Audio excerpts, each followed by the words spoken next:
Allez, on est parti pour une nouvelle soirée Flocon. Je vous remercie tous pour votre présence, votre fidélité.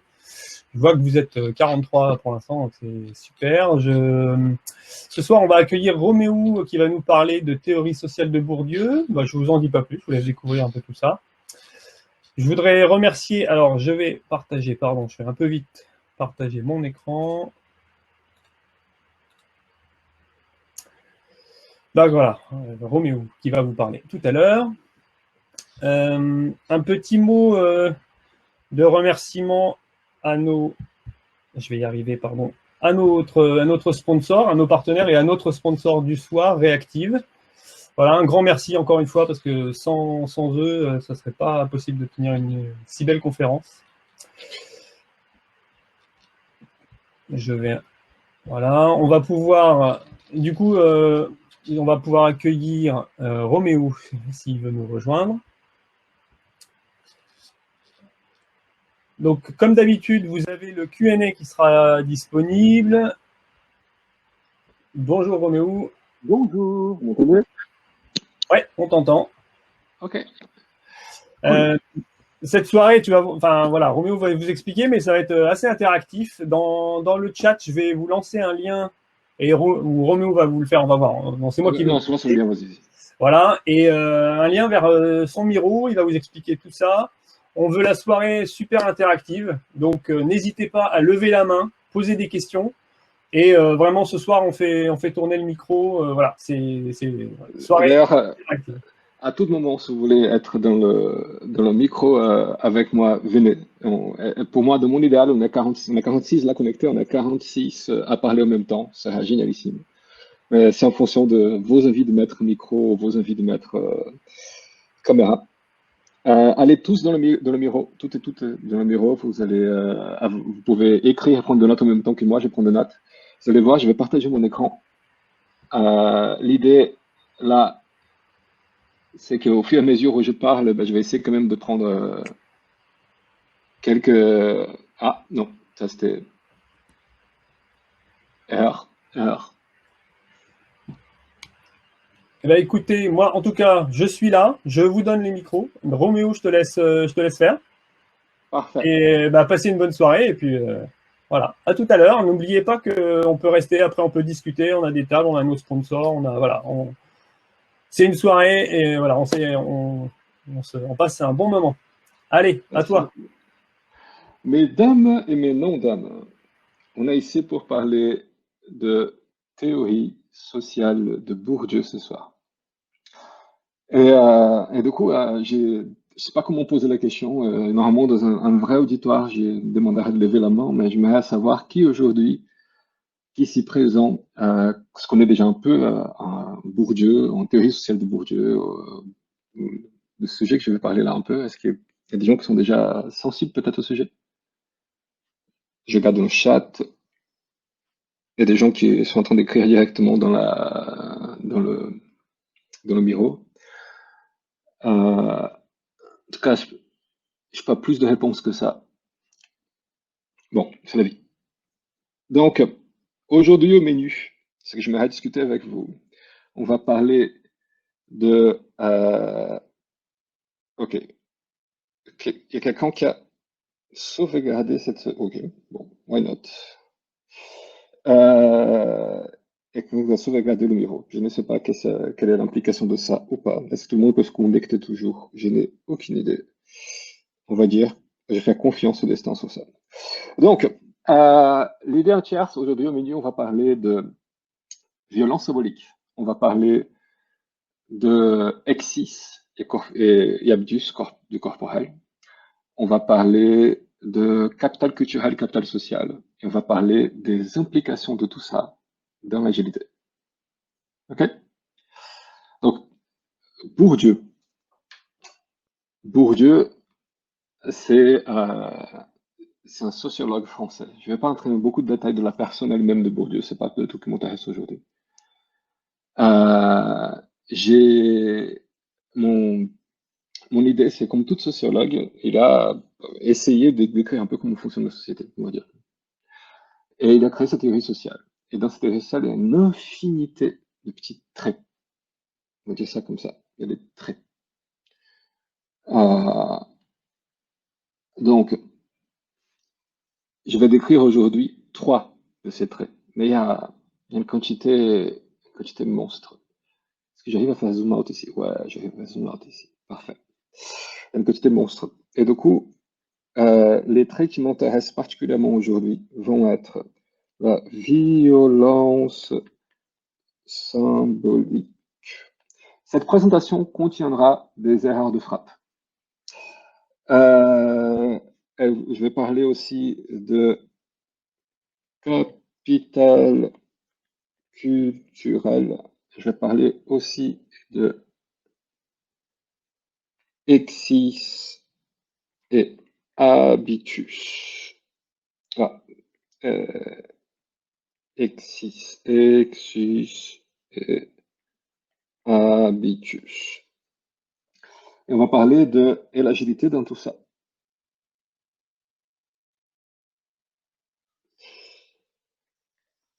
Et je vais vous démarrer cette présentation par quelques disclaimers. Disclaimer numéro 1, je ne suis pas sociologue, je suis un geek.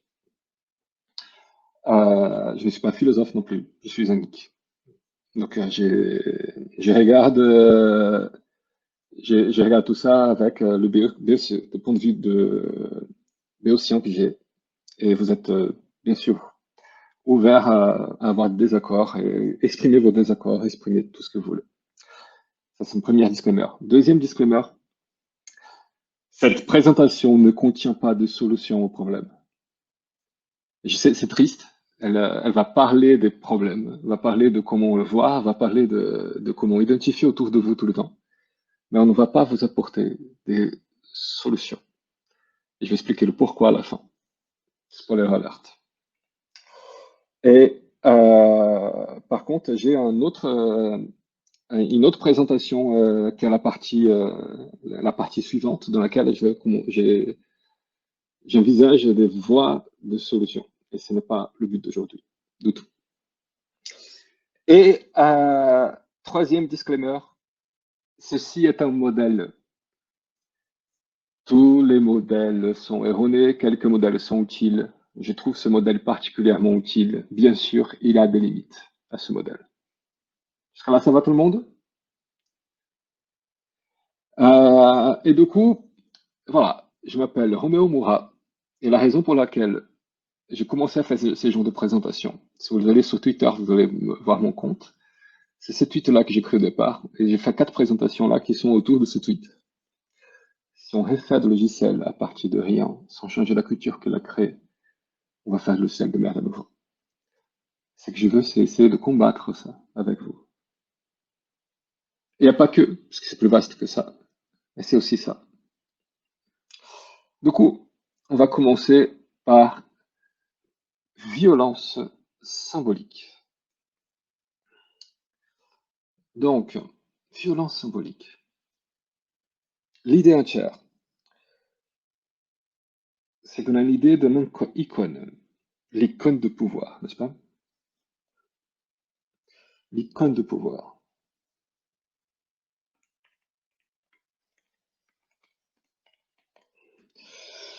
En gros, chaque société, elle a, notre société de manière générale, elle a une idée catégorisée dans la tête de ce qui représente le dominant.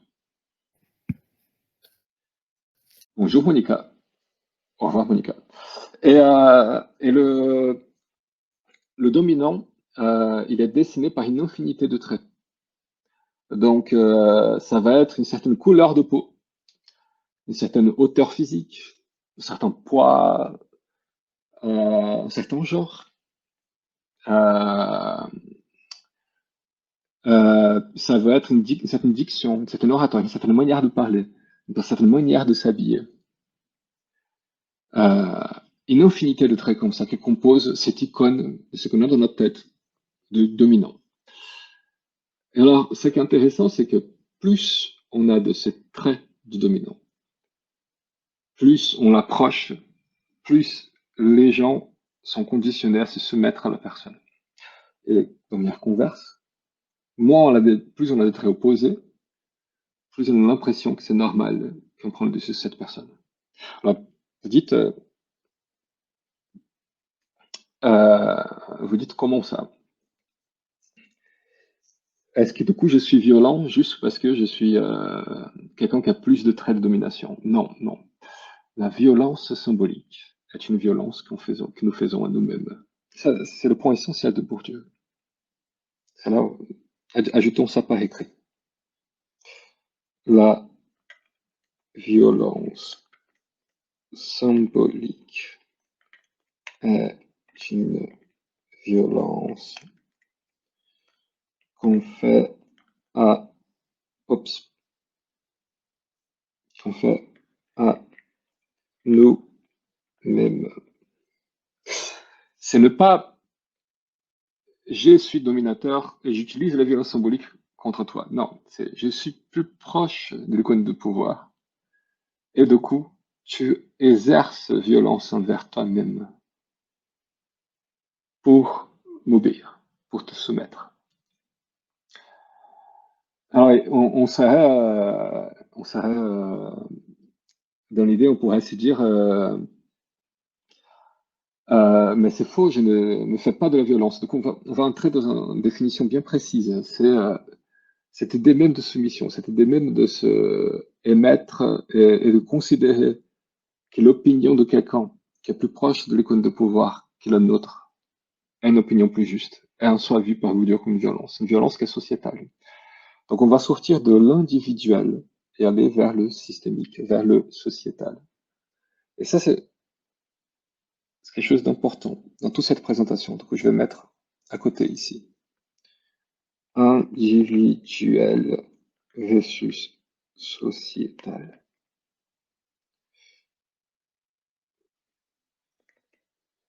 Ok, l'autocomplétion de ma tablette, elle est magnifique. Versus sociétal. Allez.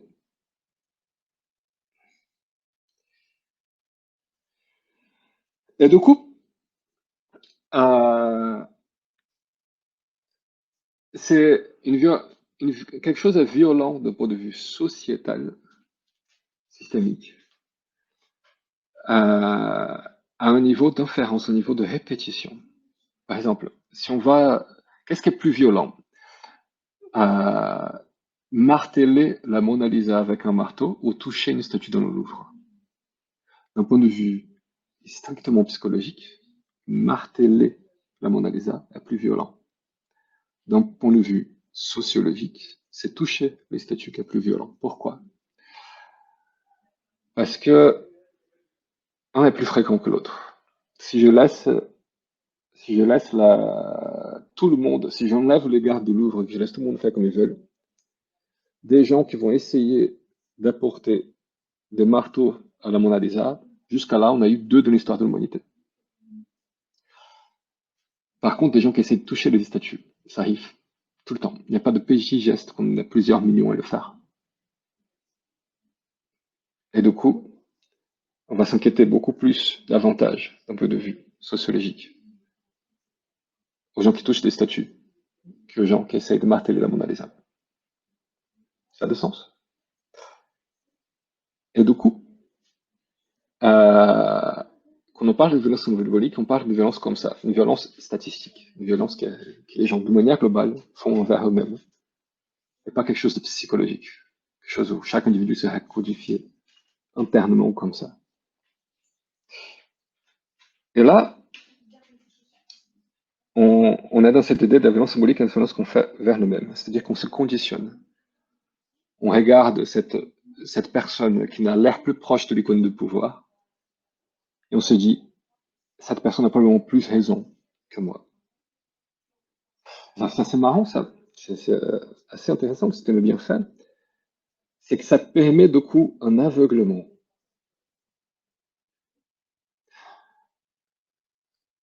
Voyez-vous, la personne qui subit la violence symbolique, c'est aussi la personne qui exerce la violence symbolique. Il est conditionné à faire ce soi-même. Et du coup, la personne qui bénéficie de la violence symbolique, cette personne, elle peut ignorer la violence symbolique. Elle peut juste ne jamais l'avoir. Il suffit pour ça que, comme je n'exerce pas sur moi-même et je ne vois pas l'autre le faire, du coup, bah, je progresse dans ma vie comme si la violence symbolique n'existait pas.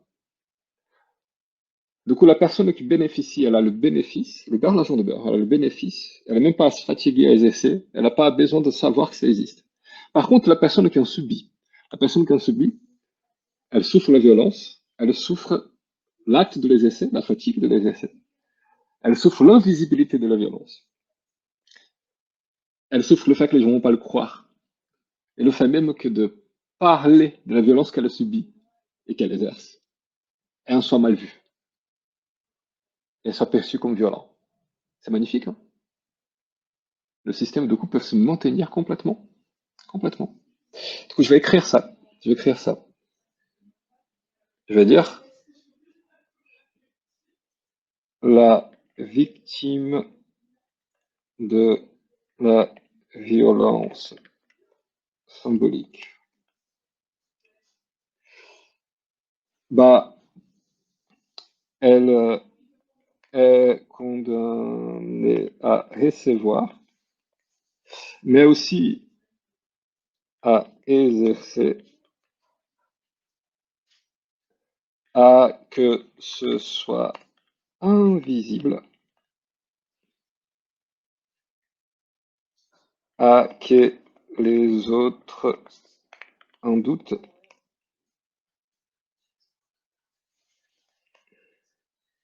C'est magique? C'est magique. Et par contre, la personne qui en bénéficie, elle, elle a tout l'aisance de pouvoir ignorer que ça existe. Alors, ça sert beaucoup à qu'on puisse maintenir le système en place. C'est très bon pour l'homéostasie, tout ça, tu vois. Le système, il se maintient parce que les gens, ils subissent et leur douleur est invisible et continuent à faire sur eux-mêmes. Et les autres ne sentent pas, ne font pas. C'est invisible. Et ça crée une hiérarchie. Une hiérarchie qui est invisible. Et une hiérarchie qui continue même, par exemple, euh, si je suis moi, homme blanc, cis, hétéro, bien habillé, sapé, etc., avec une Rolex, tout ça, etc. Mais que, supposons, je suis endetté, que j'ai perdu tout mon argent. Bah, du coup, j'ai pas de capital financier. Mais j'ai la violence symbolique. J'ai la violence symbolique qui est à ma faveur. Bah, c'est vachement plus simple pour moi de me reconstruire dans la société. Ça ouvre plein de portes. Parce que les gens vont trouver que ce que j'ai dit est plus intéressant. Je pense que ce que j'ai dit est plus adroit, est plus juste. J'ai plus de chances d'avoir raison. Parce qu'ils sont en train de se condamner à se voir comme inférieur. Et ça crée un effet de biais de confirmation. Quand plein de gens sont en train sont habitués à se voir comme inférieur, bah, du coup, ils voient que les autres le font aussi, du coup, ça confirme. Ils voient que les autres me traitent comme ça aussi, du coup, ça confirme. Un effet de répétition. Et en plus, ça crée de l'espace, quoi. J'ai, puisque, puisque j'ai tout ça, j'ai plus des endroits où je peux pratiquer tout ça. C'est bien fait, hein. C'est un système très fort. C'est très bon pour une homéostasie très parfaite. Alors, on pourrait dire, mais Roméo, alors vous pouvez lui dire maintenant, mais Roméo, il y a quand même des exceptions. Ouais, on n'est pas en train de parler des statistiques. Ouais, on est en train de parler d'un rapport sociétal. L'idée n'est pas un trait suffit pour que tu sois supérieur à tout le monde. C'est pas l'idée. C'est pas l'idée. L'idée est que chaque trait, au montre, crée des petites violences symboliques de partout, des réverbérations entières. Elles s'accumulent. Et du coup, statistiquement, les gens qui ont plus de traits, qui les approchent du l'icône de pouvoir, bizarrement, se sortent mieux dans la société. Ah, ok. On pourrait parler d'inversion de violence symbolique. Par exemple, on a beaucoup de traits qui nous approchent de l'icône de pouvoir. Beaucoup, beaucoup, beaucoup de traits. bah, on peut, comme moi, par exemple, se permettre du coup de s'habiller comme un clodo. Euh, Cela est permis parce que, justement, on a assez de capital de cette violence symbolique, on est assez proche de l'icône de pouvoir que, justement, perdre entrée ne nous fait pas réduire la violence symbolique, au contraire, ça l'augmente. Quand j'arrive, plutôt qu'habiller un costard, habillé un peu comme un clodo, un clientèle, les gens se disent, si le mec il peut faire ça, c'est qu'il doit être sacrément bon. On appelle ça une inversion de violence symbolique. Et il est possible qu'il y ait quelqu'un qui a déjà beaucoup de traits, qui l'approche beaucoup de l'icône de pouvoir. À nouveau, pas possible aux autres. Et c'est là où on note le concept de appropriation, n'est-ce pas? Par exemple, utiliser des dreads pour un noir de certains milieux, bah, ça va être puni de certaine manière sociétalement. Alors que moi, si je mettais à me mettre des dreads de monstre, ça serait de la mode. C'est l'idée? L'écart créé entre les gens. On va parler du coup de capital culturel et social. Ouais. Je vais passer de violence symbolique à capital culturel et social. Ça vous va. Et à nouveau, hein, c'est un plat de spaghettis là, des restaurants de Bourdieu. Je suis en train de prendre 3 spaghettis et zoomer dedans. Donc, violence symbolique est un fil de spaghettis de ce plat de spaghettis. Le capital culturel est un autre. L'exis est un autre. Il y a d'autres fils dans ces spaghettis. Et déjà, ces trois-là s'entremêlent beaucoup entre eux. Mais parlons de ça. Parlons de capital culturel. Donc, dans ce livre magnifique qui s'appelle La distinction de Bourdieu, il explique le capital culturel en beaucoup de détails. Il explique aussi la notion de goût. Et il vient avec cette phrase que j'adore, qui nous dit le goût est avant tout le dégoût. Donc, l'idée entière, c'est quoi? Le capital culturel, en fait, c'est se dire que la culture, comme l'argent, c'est quelque chose que tu peux en capitaliser. Plus tu en as, plus c'est facile d'avoir. Moins tu en as, plus c'est difficile d'avoir. Et une fois que tu capitalises, ça t'ouvre des portes. Et c'est pas pour dire que la culture est quelque chose de mauvais. De la même manière que c'est pas pour dire qu'être blanc, c'est quelque chose de mauvais.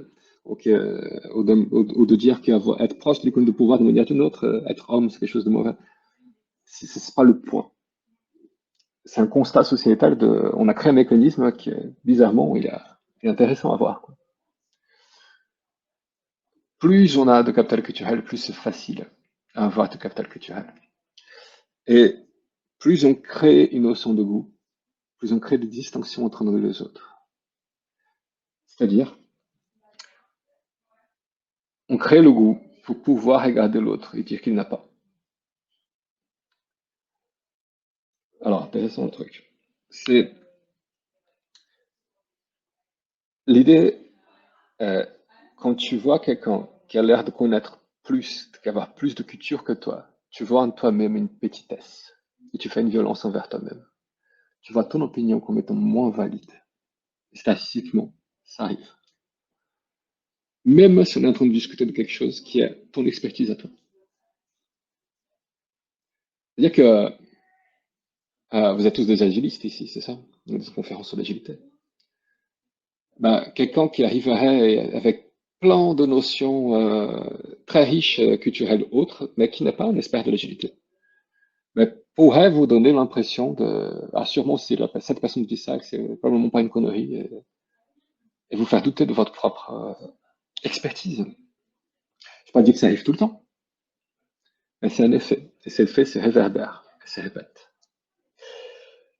Plus intéressant que sous soi-même, celle des autres. Quand on voit deux personnes discuter, une des deux apparaît pour nous avoir plus de capital culturel, on perçoit l'autre, celui qui a l'air d'avoir plus de capital culturel, comme étant mieux, comme étant la personne qui a plus raison. Alors même si elle n'a pas. même s'il n'a pas.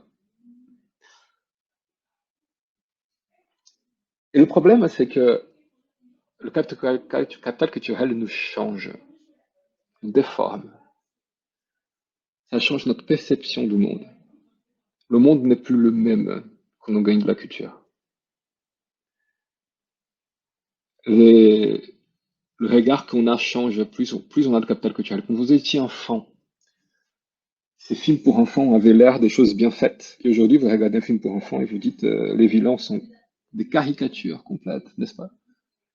Vous avez gagné en nuance. Ça nous arrive tout le temps, c'est l'histoire de notre vie entière. Plus vous avez de la culture, plus vous gagnez en nuance. Du coup, plus votre perception change des choses. Et du coup, vous ne pouvez plus regarder les choses avec la même naïveté d'avant. Et quand vous ne pouvez plus le faire, vous reconnaissez les autres personnes qui sont dans la même situation que vous. Petit exemple? Petit exemple. Dites-moi dans le chat, qui ici, c'est un espace de sécurité, on ne va pas vous juger, qui ici a déjà regardé l'art contemporain et s'est dit, c'est du bullshit, un jour de votre vie? Personne? Ok, ok, ok. Parfait, parfait. Est-ce que vous pouvez me dire euh, si vous avez déjà dit ça dans le passé, est-ce qu'il y a quelqu'un ici pour lequel se dit ça, c'est vrai aussi aujourd'hui dans le présent pour moi? Quand je vais au Pompidou, je vais devant le Pompidou, je me dis tout ça, c'est de bullshit. Peut-être c'est vrai encore pour certains d'entre vous. Ça arrive encore. Donc, je vais donner un exemple un peu caricature parce que le but n'est pas, le but n'est pas du tout de faire un cours sur l'art ou de faire une discussion sur l'art. Et on peut, après, si vous voulez, on peut entrer dans le détail de ma perception de l'art, etc. Mais là, je vais vous donner un petit exemple très caricature pour être court, si ça vous va. Ouais. Mais il y a ce tableau Pompidou que j'adore. Pompidou, tableau triptyque blanc. Hop, hop, hop, hop. Il est magnifique. Il est magnifique. Il s'appelle Sans titre. C'est pour ça que je ne pouvais pas le trouver à part le décrivant. Vous avez déjà vu ce tableau? C'est un tableau avec trois canevas blancs. Ouais. Et, et, euh, et le truc, c'est, j'adore ce tableau. J'aime ce tableau. Si je pouvais voler un truc de Pompidou, c'est ce triptyque-là.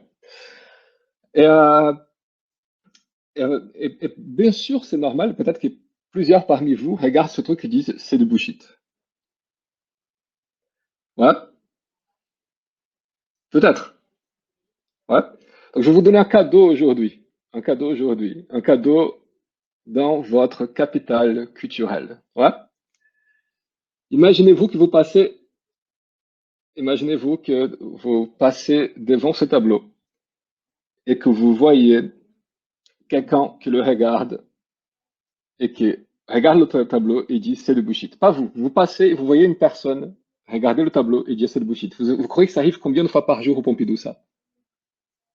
En moyenne. Quelqu'un qui traverse, regarde ce tableau et dit c'est de bullshit.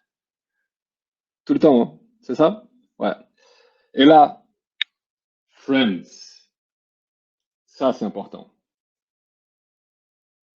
La personne qui regarde le tableau et dit c'est de bullshit fait partie de l'œuvre d'art.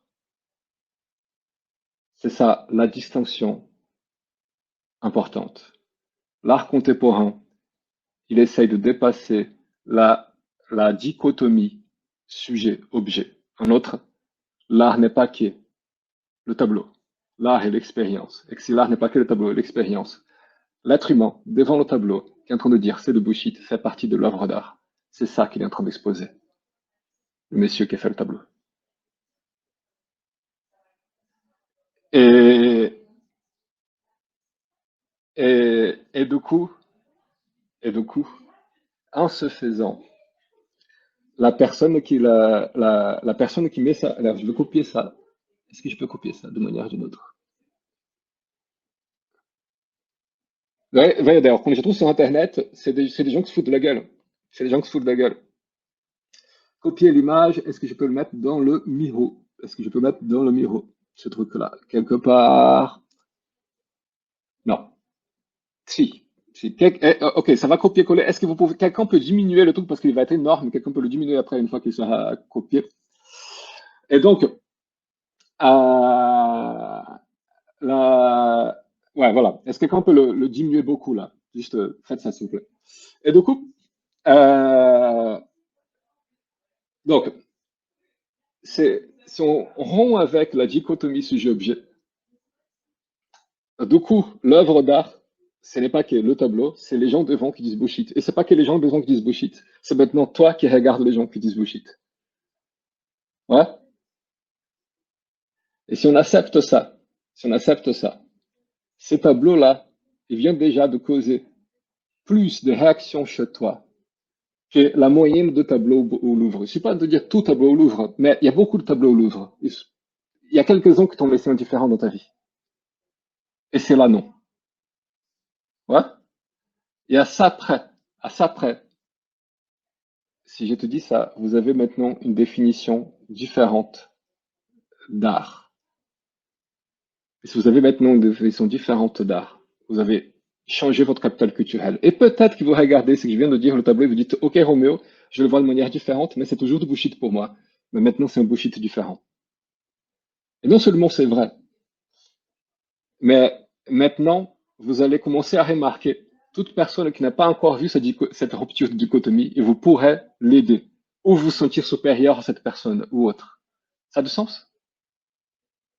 C'est que vous sentez là, c'est quelque chose qui vous arrive tout le temps.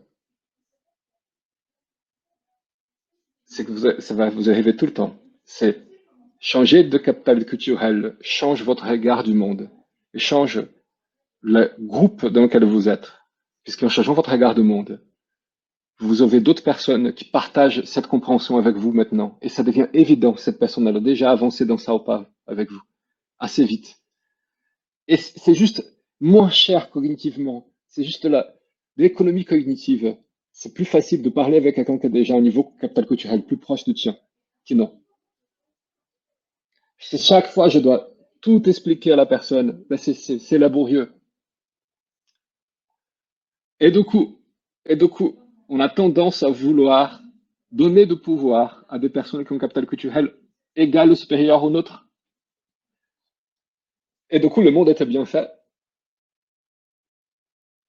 Le monde étant bien fait, le système étant bien fait, on retombe, on retombe dans l'homéostasie. Le système se défend. On crée, on crée de l'accès, on crée du pouvoir avec du capital culturel. Et on augmente avec ce capital culturel des inégalités. Et ça a du sens pour vous, ce que je dis là, sur l'inégalité. C'est important. Oui, non, peut-être. Ok, ok. Et du coup, c'est ça qui est beau. C'est que toute chose, avec le capital culturel, toute chose a un prix. C'est comme le capital financier, toute chose a un prix. C'est juste que le capital culturel ne se dépense pas. On ne fait que vérifier que tu as assez. C'est tout. Par exemple, vous habitez tous dans une ville qui a plusieurs musées, peut-être. La plupart d'entre vous habitez dans une ville qui a beaucoup de musées. C'est récurrent en France, n'est-ce pas? Avez-vous déjà été dans un musée où vous avez senti que l'art dedans, là, rien vous parle? Tout est trop distant de vos connaissances et que vous n'avez pas, pas les connaissances nécessaires pour pouvoir le comprendre, l'aborder. Alors normalement, les musées essaient d'éviter que ça arrive. Ils essaient d'avoir un accompagnement pour montrer, pour décrypter, pour montrer des petits messages, etc., pour aider. Mais comme il y a beaucoup de musées dans une ville, en général, ils considèrent qu'il y a un niveau d'entrée minimum que les gens viennent. Il faut être aussi haut en capital culturel pour pouvoir entrer, n'est-ce pas? Et des fois, on n'a pas assez. Et plus on a, plus on regarde l'art de manière différente. Ça change la perspective. Et en gros, le musée est en train de dire qu'il faut avoir au moins tant de capital culturel pour entrer. Et pour certains, c'est plus facile, pour d'autres, non. Quelqu'un ici a déjà été dans une librairie. C'est un endroit mythique. Déjà entendu parler de ces endroits. Pour ceux qui n'ont déjà jamais entendu parler, une librairie, c'est comme un coworking, mais gratuit. Il y a des livres aussi. À part librairie, bibliothèque. Ah, faux anglais. Faux amis, faux amis, faux amis. Bibliothèque, pas librairie. Library en anglais, bibliothèque en français. Merci beaucoup de la correction. Une bibliothèque, c'est comme un coworking, mais gratuit. Il y a aussi de livres dedans. Et c'est un endroit merveilleux, je vous conseille. Et un truc qui est dingue dans une bibliothèque, c'est que vous savez tous et toutes là que c'est gratuit, n'est-ce pas? Et vous pouvez vous dire, ouais, mais du coup, Roméo, les gens qui sont pauvres, qui veulent avoir du capital culturel, ils peuvent au moins aller à la bibliothèque. Et déjà, il faut qu'ils sachent que c'est gratuit. Il y a des gens qui l'apprennent très tard dans leur vie, hein, qui ont juste droit et accès. Ensuite, une fois qu'ils ont droit et accès, il faut qu'ils soient capables de naviguer. Je dois lire quoi pour avoir de connaissances? Si je sais lire, je dois lire quoi? Dans quel ordre? Comment? Tout ça, c'est des compétences acquises par capital culturel, qui nous semblent évidentes. Ça nous semble facile. Ça nous semble facile de dire, je pourrais demander au bibliothécaire, au pire. Mais c'est une chose que ça prenne. C'est le capital culturel que vous avez déjà. Il y a un prix minimum d'entrée. Et il n'est pas accessible de manière égale à tous. C'est ça que je suis en train de vous dire. Et du coup, on a en même temps, du coup, cette idée de avoir plus de capital culturel est facile qu'on a déjà beaucoup de capital culturel. Le capital culturel change comment on voit les choses, change comment on voit les gens, change comment on perçoit les gens vis-à-vis de leur capital culturel, et change comment on juge les gens, et change quelles sont les possibilités qu'on donne aux gens et qu'on donne à nous-mêmes. Voilà. Et ça a du sens. Et, euh, et du coup, avec tout ça, je vais prendre des notes. Je vais prendre des notes. J'ai perdu mon stylo. C'est magnifique. Ah non, il est là. Le goût avant tout de goût. Du coup, voilà. Je vais noter capital culturel change nos chances.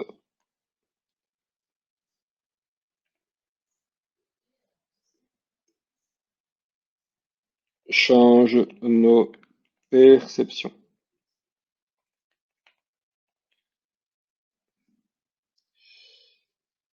Et nos perceptions de l'autre. Et qu'on en voit et fait de la petitesse en nous. Quand on voit quelqu'un, un capital culturel qui nous semble vachement plus haut que les autres, bah, tout de suite, on se sent plus petit. Tu vois, j'ai commencé ce talk avec sur Twitter avec un thread. Il y avait une dame magnifique, s'appelle Sarah May, qui avait parlé de dynamique de pouvoir dans l'agilité. Et j'ai lu son thread à elle et j'ai dit, mais elle est en train de parler de Bourdieu. Elle ne se rend pas compte, mais elle est en train de parler de Bourdieu. Du coup, j'ai fait un deuxième thread à côté pour traduire tout ce qu'elle disait par rapport à la théorie sociale de Bourdieu. Et c'est assez rigolo, parce que les gens étaient en train de l'insulter beaucoup, elle, et les gens étaient en train de m'éloger beaucoup, et des fois, la même personne était en train d'insulter beaucoup, elle, et m'éloger beaucoup. C'est que parlons, du coup. Parce que, déjà, j'ai une violence symbolique plus grande.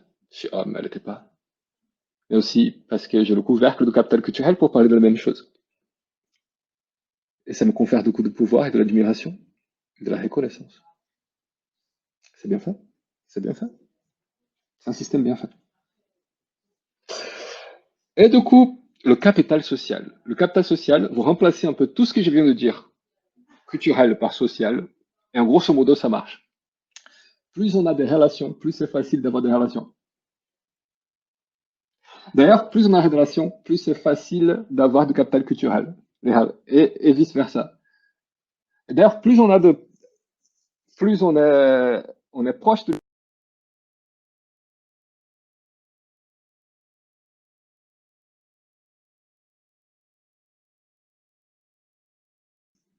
on m'a muté, on m'a muté. C'est ça? Quelqu'un m'écoute? Les gens m'écoutent là? Bon, je sais pas pourquoi tu as été muté, mais là, c'est bon, ça marche. Ok, parfait. Plus on a de relations, plus c'est facile d'avoir tout ça. Donc, plus on a de violence symbolique, plus c'est facile d'avoir des relations. Plus je suis proche de l'icône de pouvoir, plus c'est facile d'avoir des relations. Et plus c'est facile de façon, plus j'ai de capital social. Plus j'ai de capital social, plus c'est facile d'avoir de capital culturel. Plus c'est facile de. C'est un boucle. C'est une boucle. Vous me dites, Roméo, mais et l'argent dans tout ça? Ah oui, l'argent peut rendre tout ça plus facile. C'est vrai qu'on peut acheter de la culture, plus ou moins, jusqu'à un certain niveau. Et le problème de l'effet bling. Vous voyez, on ne peut pas acheter de goût. Le goût est avant tout le dégoût. Savoir apprécier une œuvre d'art prend du temps, prend de la connaissance acquise. On peut acheter de l'accès à la connaissance, mais ça prend du temps de l'ingurgiter pour changer sa perception et voir différemment. Gagner une nuance de perception, n'est-ce pas? Ça prend du temps. C'est l'effet de nos nouveaux riches. Le capital social n'est pas toujours gratuit, c'est vrai. C'est l'effet de nouveaux riches. De la même manière, on peut jusqu'à un certain niveau acheter de la violence symbolique. Je peux me payer un beau costard. Mais vous avez déjà vu des gens qui ne se sentent pas bien dans un costard porter un costard? Vous avez vu quelqu'un comme ça? C'est visible, hein. C'est, on le sent, on le voit. Et c'est rigolo, du coup. C'est l'effet bling. C'est l'effet rapper qui vient de gagner son premier argent d'une vidéo, n'est-ce pas? On, on peut acheter des choses de grosses marques, mais on n'achète pas d'être élégant avec. Ça prend du temps. Ça prend de l'apprentissage. C'est exactement la même chose. Et du coup, le capital culturel, le capital social, la violence symbolique restent des capitales qu'on a indifférents de notre capital financier. On peut être très haut dans tout ça et pas finalement très riche, et ça nous ouvre plein de choses dans la société. Plein de choses. Et vice-versa. Vice-versa. Là, je vais arriver dans le plus difficile des trois, l'exis. Donc, pour comprendre, le exis et le habitus, hein, je vais dire, juste comme ça, de manière grossière, on pourrait voir l'habitus comme étant une espèce de aura, sauf que c'est pas du tout ça. Ouais, c'est juste comme ça, c'est pas du tout une aura, mais on pourrait le voir comme étant. Ça a du sens? C'est comme vous demandez de ne pas réfléchir à un éléphant, c'est ça? Ok. Euh, L'habitus, de manière très grossière, ça va être tout au non-verbal de la manière ceux qui communiquent, grosso modo. Tu as toujours un habitus. Tous ceux que tu communiques sans communiquer, de manière implicite, de manière non-verbale, de manière inconsciente. Et, euh, et l'exis est un habitus précis. De manière grossière, l'exis est l'habitus qui dit au monde j'appartiens. Ouais. Et ça, c'est assez marrant. C'est assez marrant. Euh, Parce que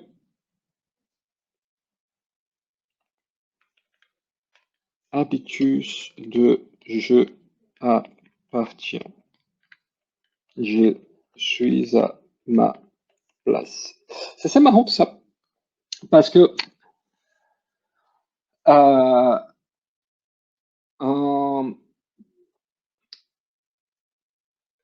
les gens, ils ont tendance, on a une société qui s'organise beaucoup autour euh, de confiance en soi, cette notion un peu floue de confiance en soi. Hein. Et du coup, quelqu'un qui donne toujours l'impression de j'appartiens, je suis au bon endroit, je suis une personne qui devrait être en charge, ben, ça ouvre beaucoup de portes pour cette personne. Et ça ouvre beaucoup de portes que la personne ne se rend même pas compte qu'ils sont là. Euh, il y a des gens qui, par exemple, qui ont une violence symbolique plus petite, mais qui ont un exis plus grand. Par exemple, je sais pas moi,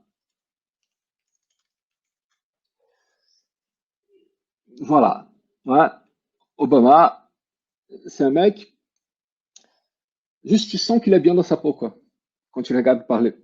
Ça a du sens? Il y a d'autres personnes qui s'efforcent beaucoup à créer un personnage qui a très peu d'exis.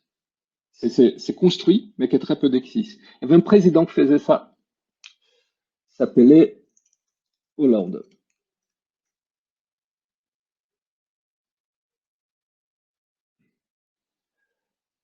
Ouais, ça vous parle? Euh, et je connais pas Houellebecq. Enfin, je connais les livres, mais pas le. J'ai jamais vu visuellement le monsieur. Et donc, le, le truc, hein, quelqu'un qui a plus de exis, quelqu'un qui transpire tout le temps ce j'appartiens, je suis au bon endroit, ben, ça émet de l'assurance aux gens, somme toute. Les gens, la société juge par est-ce que tu mérites d'être là ou pas. C'est le jugement continuel. Tu vois, quand avec une amie à moi il y a quelques années, une amie il y a quelques années, j'ai entré dans un centre commercial et c'était après quelques attentats, un truc comme ça. Et elle a dit non, mais il y a le vigile là qu'il faut qu'il regarde notre sac. Elle m'a dit ça. Et à ce moment-là, je me suis rendu compte de l'existence du vigile. J'avais jamais remarqué que le mec était là-bas. Je passais tous les jours, et sûrement il était là tous les jours. Mais il avait l'impression que j'appartenais. Et j'avais l'impression que j'appartenais. Du coup, tout roule. Il n'est pas en train d'essayer d'investiguer chaque être humain qui passe visuellement. Il est en train de voir qui sort de l'eau. Et sortir de l'eau est déjà douter de soi. Ça fait sortir de l'eau. Et c'est là la différence entre autres, tu vois. C'est là une différence qui est importante.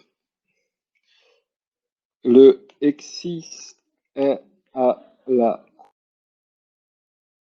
se témérité est au courage. Vous voyez la différence entre la témérité et le courage?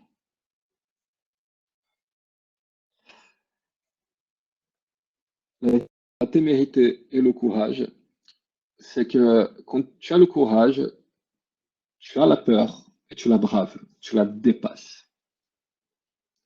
Et qui se manque de considération? Ben, euh, quand tu as le courage, tu as la peur, tu la dépasses. Quand tu es téméraire, tu ne te rends pas compte que le danger est là. Un bébé est dangereux pour lui-même parce qu'un bébé est téméraire. Il n'a pas conscience de le danger et du coup fait de la merde.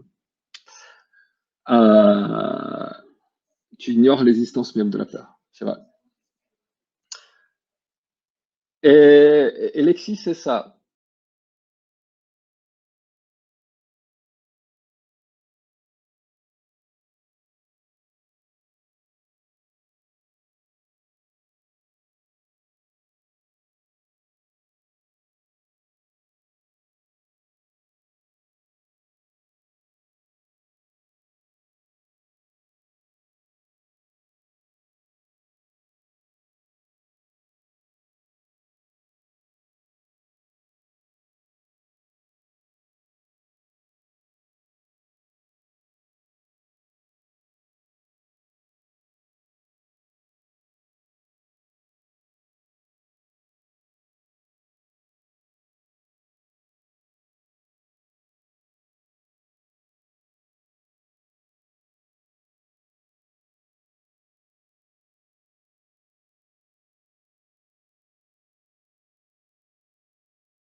Bon, on va essayer de récupérer Roméo.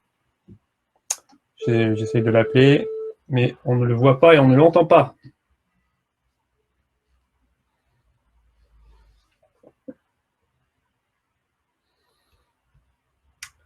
Roméo, on ne t'entend plus, donc je ne sais pas si tu peux essayer de te reconnecter.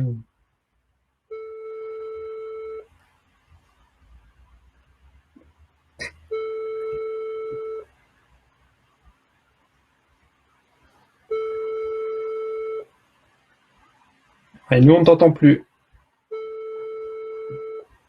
Peut-être ton micro, ton casque ou quelque chose comme ça, non?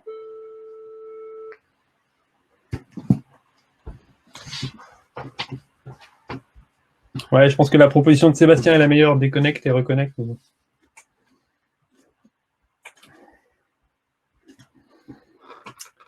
Qui est-ce qui a une musique d'ascenseur à nous faire en attendant? Je peux donner la main si vous voulez.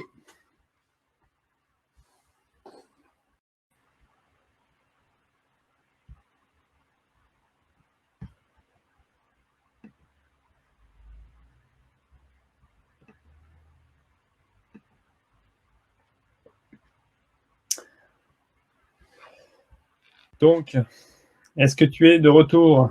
En attendant, je remets l'image de toutes tes notes. Ouais, tu es de retour? Ouais, c'est bon. Ouais, je suis désolé de ça, du coup, les amis. Il n'y a pas de souci. Donc, on On est est tout tous là. du coup. Allez, c'est parti. On reprend.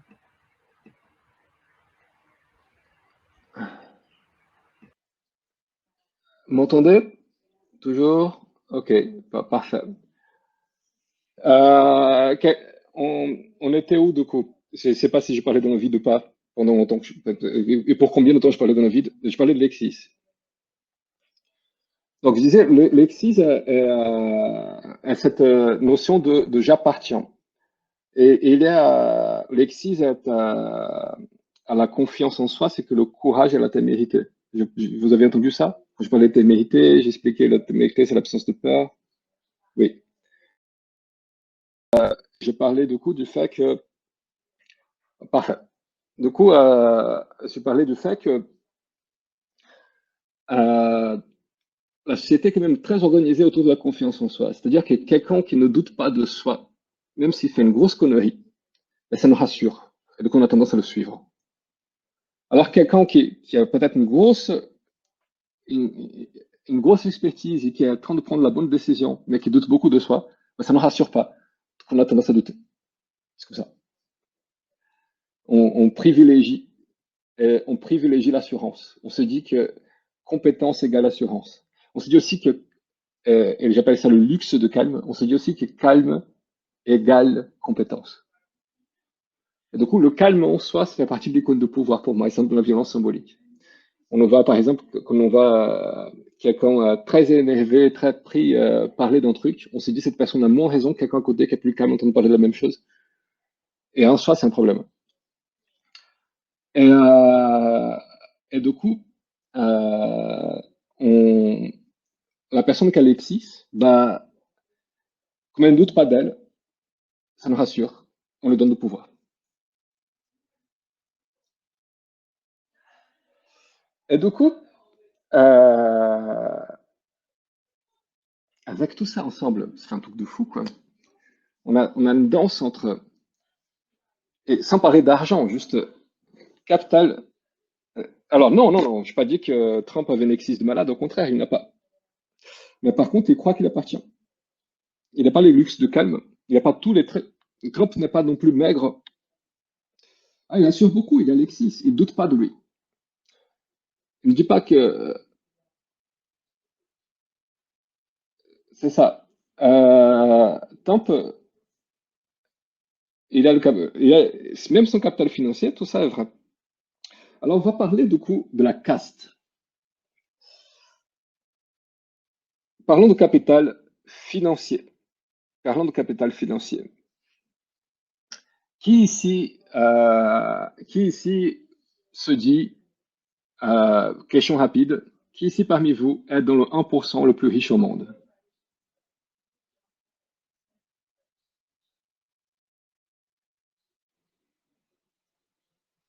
un peu tout le monde, n'est-ce pas? Donc, qui ici ne croit pas qu'il y a de 1%, ne croit pas être de 1% le plus riche au monde? Il y a des gens qui disent 10% certainement, des choses comme ça. Ouais, on y va les amis, on va corriger ça du coup. Il y a une étude, alors, elle commence à dater, hein, cette étude il y a de 2012, un truc comme ça. Donc ça commence, va faire 8 ans déjà. Une seule étude sérieuse sur l'inégalité dans le monde qui essaie de faire un truc global qui tienne la route, c'est fait par la Banque mondiale.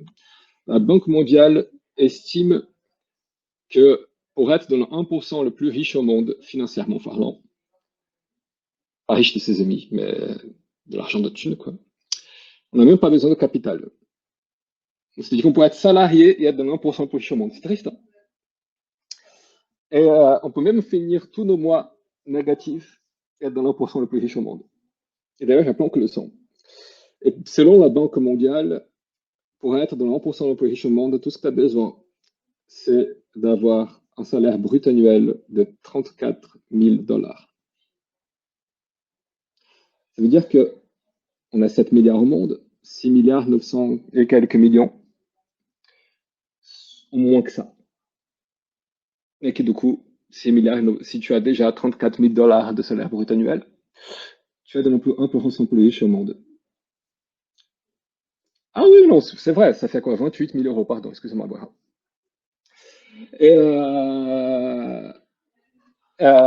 Et du coup, la question est 28 000 euros brut annuel. Qui ici est dans l'1% le plus riche au monde?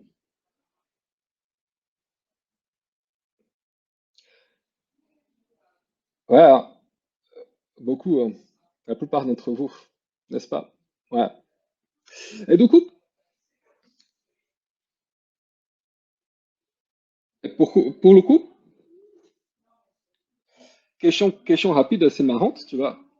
Euh, question rapide assez marrante, parce que ça veut dire juste que le monde est très pauvre, en fait. En vrai. Ça veut dire juste ça, le monde est très pauvre. Et, et du coup, la question que je pose aux gens quand je mets ça, après, voilà, ça date de 2012, peut-être que depuis, les chiffres sont un peu différents, etc., etc. C'est la Banque mondiale qui l'a prononcé. Vous pouvez trouver la référence d'études assez facilement en googlant. Euh, Ce que je trouve assez intéressant de ça, c'est de vous dire, question rapide, est-ce que vous avez déjà croisé au boulot des gens qui ont laissé tomber? Qui juste disent, bah, j'ai mes efforts minimal, 9 to 5, je n'ai pas d'effort. Oui, oui, oui, excuse. Arnaud Charpentier dit, mais la richesse financière est plus un capital qu'un revenu, non? Oui, Arnaud. Et comme j'ai dit au départ, on peut avoir zéro capital et être dans le plus riche au monde.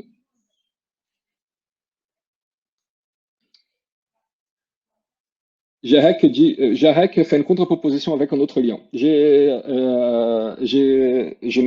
vais pas faire du coup, peut-être qu'il y a d'autres trucs, il y a d'autres mots à prendre en compte, etc., etc. Peut-être depuis 2012, on a d'autres trucs.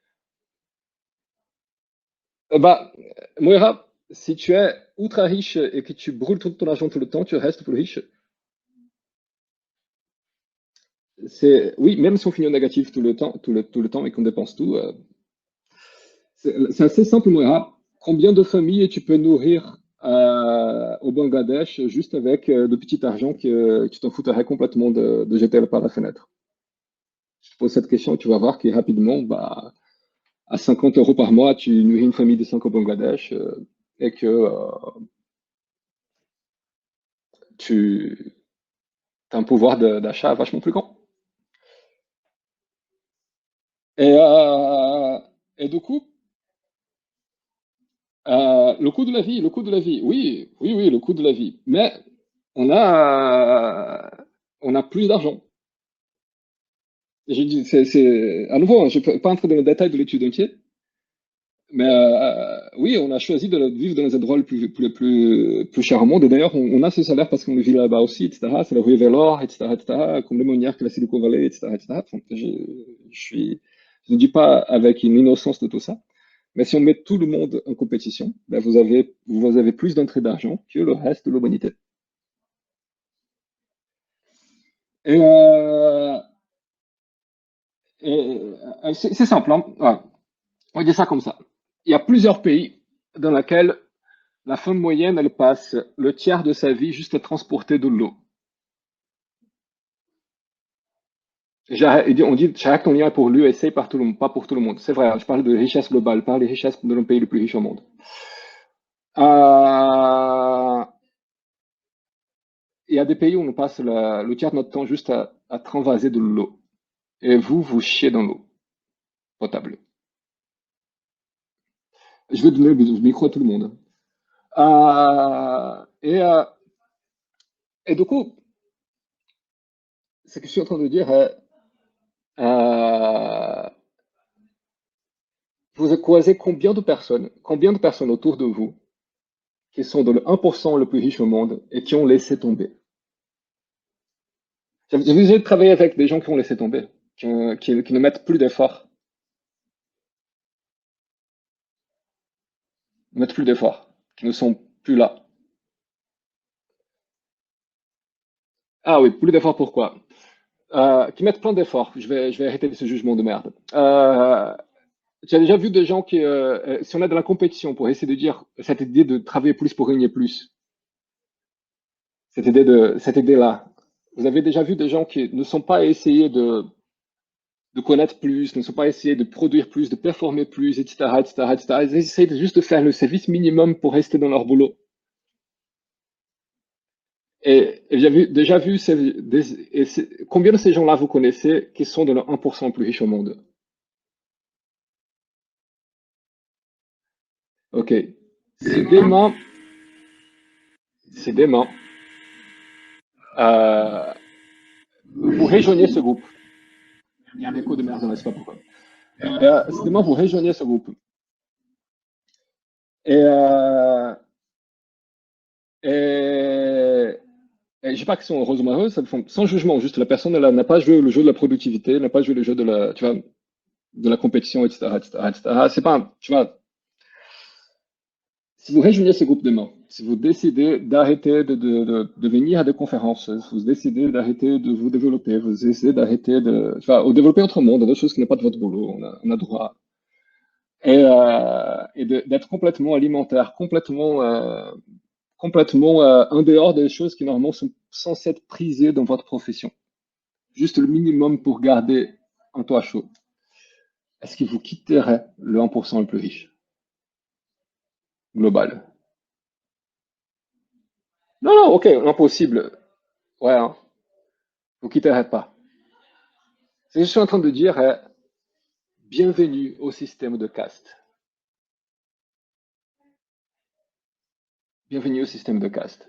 Vous, vous êtes dans une tranche sociétale. Il y a mobilité à l'intérieur de cette tranche, il y a une petite mobilité d'une tranche à l'autre, comme tout système de caste.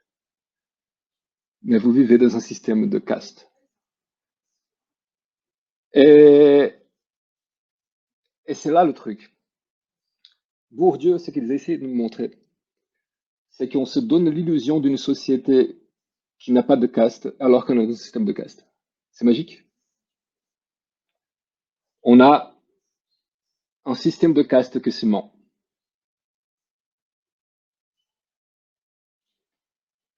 Un système de caste qui se ment, que se cache.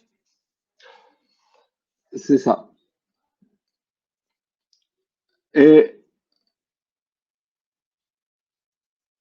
et ce qu'il essaie de montrer, c'est que l'inégalité, elle se garantit par un ensemble de choses énormes qui est invisible. La violence symbolique est invisible. Nos différences capitales et culturelles sont invisibles. Tout ça, on arrive à créer un système de caste qui est maintenu par des règles qui, elles, peuvent être invisibles et pire, qui, elles, font faire que tu puisses être un haut de système de caste dans l'illusion que le système de caste n'existe pas. Et ça a du sens pour vous. Et, et du coup, c'est très marrant tout ça, c'est bien fait. Hein. C'est bien fait. C'est bien fait. Et, et c'est là le truc que j'essaie de montrer Bourdieu. Et qu'est-ce qu'on peut faire du coup? Et quel est le rapport de tout ça à l'agilité? C'est ça mon point de ce soir. Et j'essaie de vous faire vite, je crois que je dépasse un peu mon temps, et en même temps j'ai des problèmes techniques. On dit ça comme ça. L'agilité était créée par 17 hommes blancs cis hétéros en 2000 ans. Le manifeste agile en tout cas. Quelle est la probabilité que les mecs qui ont créé ça avaient conscience de tout ce que je viens de vous dire aujourd'hui?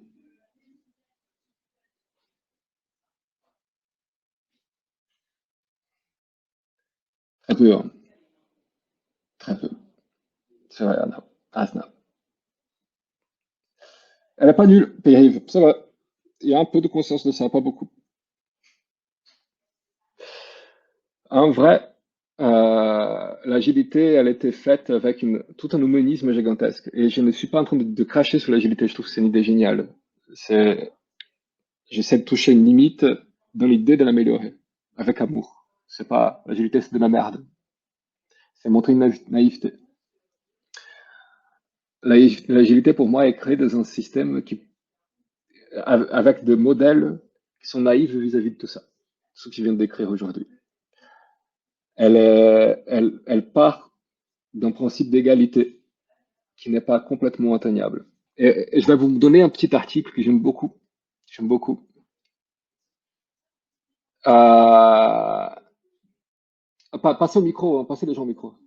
Depuis le début, vous pouvez passer n'importe quel micro tout le monde.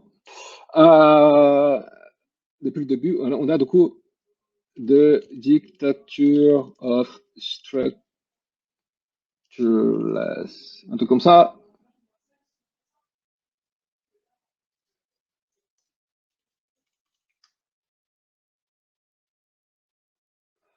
The Tyranny of Structureless. The Tyranny of Structureless. De Joe Freeman. Je vous conseille la lecture de ce magnifique texte de Joe Freeman qui nous expliquait, euh, je montre votre capital culturel en ce faisant, qui nous explique pourquoi dans un système censé être égalitaire, on, on crée toujours des hiérarchies invisibles. Et que du coup, un système qui est sociocratique ou un système holocratique, etc., va avoir des structures invisibles. On peut rendre on peut avoir, on n'a pas le choix de ne pas créer, dans la société actuelle, de la manière qu'on construit avec tout ça, avec tout ce que Bourdieu nous montre, on a le choix de rendre visibles nos structures, mais on n'a pas encore découvert de manière de faire qui ne sont pas hiérarchiques. Et par contre, on tombe souvent dans le délit dans l'illusion qu'on est égaux. Et du coup, ladies and not ladies, s'il y a une seule chose qu'il faut retenir de cette présentation, une seule unique, c'est la suivante. La méritocratie, c'est le droit divin du roi de notre époque. Tuer toute illusion de mérite. Je vais écrire ça. Je trouve ça important. Meritocracy is the divine right mandate of kings of our era.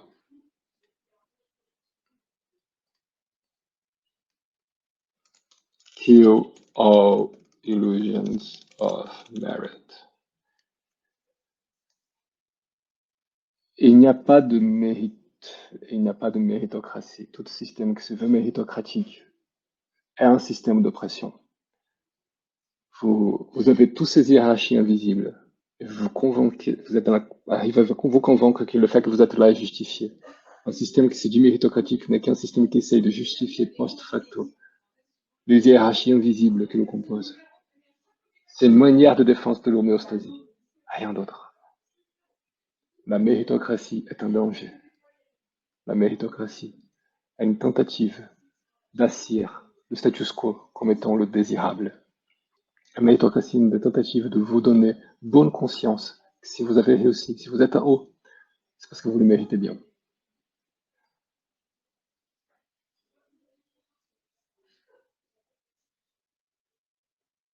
Et, et du coup, si on accepte ça, dans l'agilité, ça donne quoi? Ben, une session de pair programming, quand tu as deux personnes qui sont en train de pair programmer, mais qu'une de ces deux personnes, elle a vachement plus de capital culturel, vachement plus de capital social, vachement plus de violence symbolique que l'autre, bah, c'est une session de soumission, n'est-ce pas? Tu es en train de programmer avec ton chef, grosso modo, dans une hiérarchie invisible. On, un daily, on est censé parler de nos difficultés. Mais parler de nos difficultés avec notre chef dans la salle, c'est un peu plus difficile. Laura dit, l'alternative, il y a une piste, Roméo, tu as une alternative de solution. Souvenez que c'est que j'ai dit au départ, que je n'aurais pas de solution dans ce talk. Mais je vais vous expliquer maintenant pourquoi je n'ai pas de solution dans ce talk. Je vais, je vais vous expliquer maintenant. Ouais? Il y a une raison pour ça, une raison très bonne. Pourquoi je me refuse dans ce talk de donner une solution là tout de suite. Souvenez-vous, je suis un homme blanc, cis, hétéro, avec, beaucoup de capital social, beaucoup de capital culturel. Et du coup, si j'essaie de vous trouver une solution à tout ça, elle va venir avec toute la naïveté de quelqu'un qui est en haut de cette hiérarchie. Et, et avec toute la naïveté des gens qui ont créé de l'agilité, avec tous les mêmes défauts en fait. Je suis vraiment mal placé. Mais par contre, oui, oui, Bourdieu a fait ça avec la domination masculine. Oui, Stéphane, oui, on va pas parler de... Par contre, et là c'est drôle, c'est que par contre, si on fait l'inverse, si je dis non, du coup c'est aux gens qui souffrent de ça de trouver une solution. Ouais? Là c'est mal barré aussi. Parce que, comme j'ai dit au départ, comme j'ai dit au départ, la personne qui subit, elle est condamnée à recevoir, à exercer, à que ce soit invisible, à que les autres en doutent, et maintenant, en plus, à se débrouiller pour trouver la solution. C'est cool, hein? Sympa, sympa, sympa. Euh, et du coup, et du coup, qu'est-ce qu'on peut faire? Bah, en fait, la suite de ce talk, que je prépare depuis 2 ans maintenant, cette suite, est un workshop dans lequel je n'essaye pas de donner de solutions. J'essaye de co-créer avec les gens qui veulent bien essayer de co-créer. Et j'essaie de donner de mon énergie, de mon temps, de mon truc, avec des gens qui veulent se les donner, de toutes, avec une diversité obligée nécessaire pour que le quorum soit fait. Qu'on essaye de faire ensemble. Ça va être naïf aussi, mais ça va être une naïveté différente, en co-construction. Et mon point de départ pour ça, c'est un livre que j'aime beaucoup. J'aime beaucoup, beaucoup. C'est d'un autre sociologue brésilien, cette fois-ci.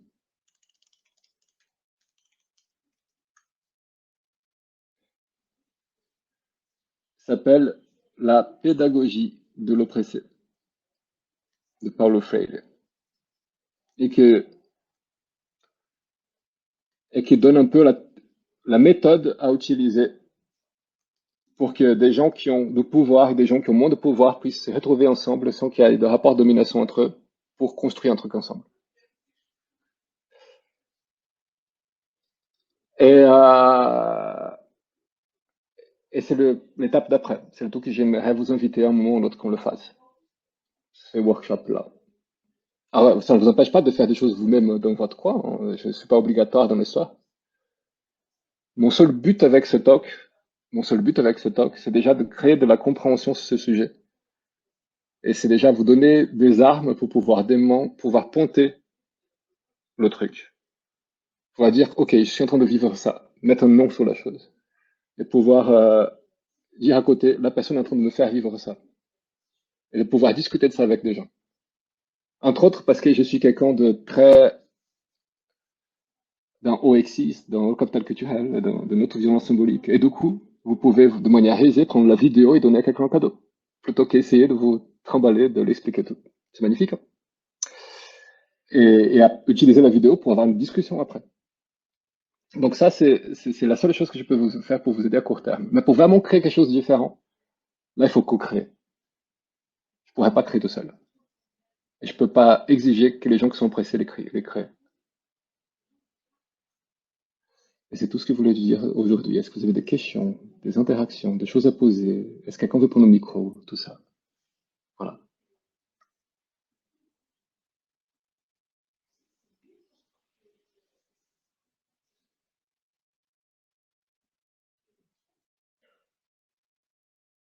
Voilà, donc je donne la main à ceux qui ont des questions, qui veulent réagir, n'hésitez pas. Donc Yaz, tu as la main, si tu veux, tu peux activer ton micro, ta caméra. Farouk, ta question, c'est à ça que sert le. Juste pour répondre à Farouk dans le chat, il dit mais comment tu peux co-créer sans poser ton insu? C'est pas, il n'y a pas de solution parfaite, mais par contre, le livre que j'ai posté là-bas donne plein d'idées de comment faire. Et Yaz, maintenant, pardon, ça a coupé. Si, vous m'entendez? Oui, Yaz, Ouais, on t'entend super. maintenant. Ouais, du coup, ça fait tellement écho à cette période de Noël qu'on va vivre, n'est-ce pas? Sur ce côté avec les enfants, du coup, on n'arrête pas d'avoir cette éducation depuis combien de temps? Et là, tu remets la question sur le tapis et du coup, est-ce que tu as un avis là-dessus? Comment est-ce que, avec les enfants, quel driver finalement? Donc j'aime bien le lien à l'éducation des oppressés. Déjà, ça donne un premier avis, mais Pour moi, il y a trois trucs. merci. Alors, je ne suis pas parent encore. Merci Yad. Je ne suis pas encore parent Yad, donc je ne peux pas te donner un avis très éclairé là-dessus. De la naïveté de mon point de vue, il y a trois choses que je trouve importantes pour commencer à construire une autre chose avec des enfants. Une, c'est la communication non violente. Vraiment, la Marshall Rosenberg, les idées qu'il y a eu, je trouve important. Autre, c'est la pédagogie de l'oppressé de Paulo Freire.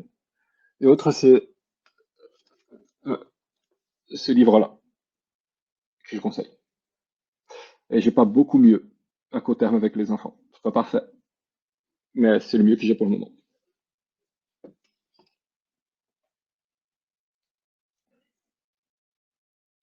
Et Pierre-Yves a une question. Pierre-Yves, tu peux activer ton micro.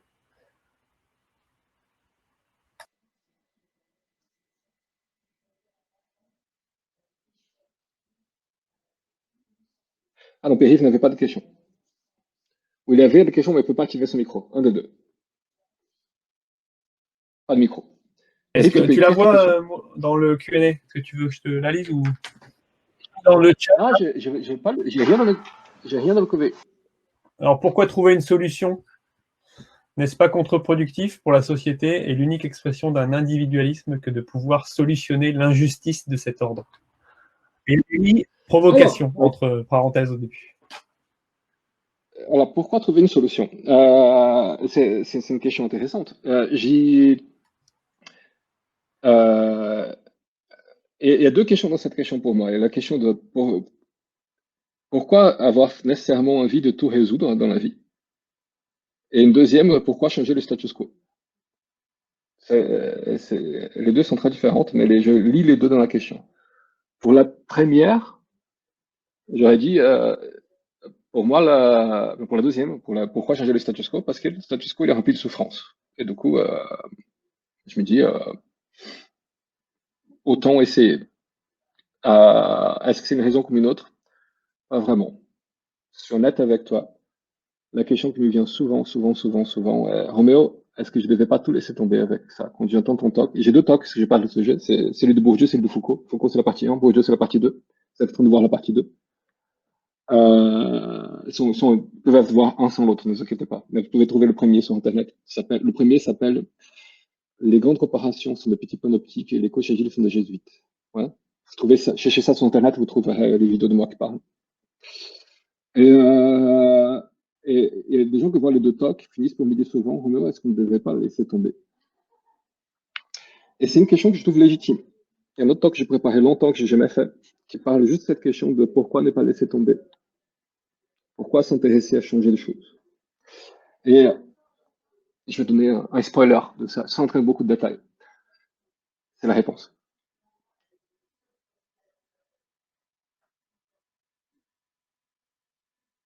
Ouais, j'ai fait ça, j'ai le poteau Bordeaux. Ouais. Next.